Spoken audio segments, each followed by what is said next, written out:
एक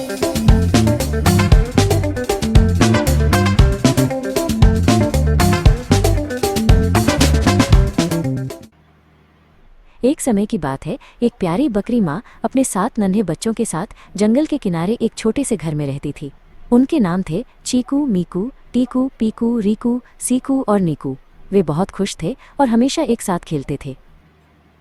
एक दिन बकरी माँ को बाजार जाना पड़ा।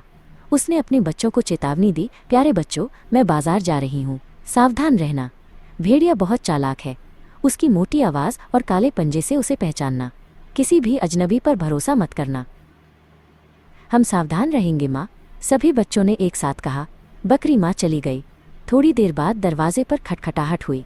एक मोटी डरावनी आवाज़ आई, प्यारे बच्चों, मैं तुम्हारी माँ हूँ, दरवाज़ा खोलो। नन्हे चीकू ने कहा, यह हमारी माँ की आवाज़ नहीं है, माँ की आवाज़ तो मीठी है। दूसरे बच्चों ने भी सहमति जताई। उन्होंने दरवाजे के नीचे से देखा और एक काला रोमिल पंजा देखा। तुम भेड़िया हो, हम दरवाज़ा नहीं खोलेंगे, उन्होंने चिल्लाकर कहा। भेड़िया गुस्से में गुर्राया और चला गया। वो एक बेकर की दुकान पर गया और उससे कहा, मेरे पंजे को सफ़ेद कर दो। बेकर ने उसके पंजे पर आटा लगा दिया, जिससे वो सफ़ेद हो गया। भेड़िया वापस आया और फिर से दरवाज़ा खटखटाया। प्यारे बच्चों, मैं तुम्हारी माँ हूँ, देखो मेरा पंजा सफ़ेद है। बच्चों ने दरवाजे के नीचे से देखा। पंजा तो सफ़ेद था, लेकिन आवाज़ अभी भी मोटी थी। नहीं, ये हमारी माँ नहीं है, उन्होंने फिर से कहा। भेड़िया फिर से गुस्से में चला गया।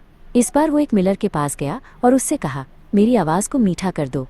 मिलर ने उसे कुछ ऐसा दिया जिससे उसकी आवाज़ पतली और मीठी हो गई। भेड़िया तीसरी बार आया। उसने दरवाज़ा खटखटाया और मीठी आवाज़ में कहा, प्यारे बच्चों, मैं तुम्हारी माँ हूँ, दरवाज़ा खोलो। आवाज़ मीठी थी और पंजा भी सफ़ेद था। बच्चों को लगा कि ये उनकी माँ ही है और उन्होंने दरवाज़ा खोल दिया।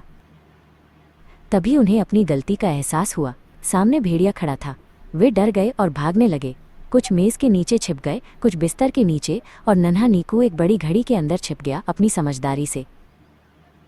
भेड़िया ने 6 बच्चों को ढूंढ लिया और उन्हें निगल गया, लेकिन घड़ी के अंदर छिपा नीकू उसे नहीं मिला। वो चुपचाप वहीं बैठा रहा, अपनी माँ के आने का इंतज़ार कर रहा था। जब बकरी माँ वापस आई तो उसने देखा कि घर खुला है और सब कुछ बिखरा पड़ा है। उसने नीकू को घड़ी के अंदर से रोते हुए पाया। नीकू ने माँ को पूरी कहानी सुनाई और माँ ने उसे दिलासा दिया। बकरी माँ को बहुत गुस्सा आया और उसने अपनी बुद्धिमानी से एक योजना बनाई। उसने नीकू को साथ लिया और भेड़िया को पास के कुएं के पास सोते हुए देखा। माँ ने भेड़िया का पेट खोला और एक एक करके अपने सभी बच्चों को बाहर निकाला। सभी बच्चे सुरक्षित थे। फिर उन्होंने भेड़िया के पेट में पत्थर भर दिए और उसे कुएं में धकेल दिया। सभी बच्चे अपनी माँ के साथ सुरक्षित और खुश थे और उन्होंने हमेशा याद रखा कि अजनबियों से सावधान रहना और मुश्किलों का सामना समझदारी से करना कितना ज़रूरी है।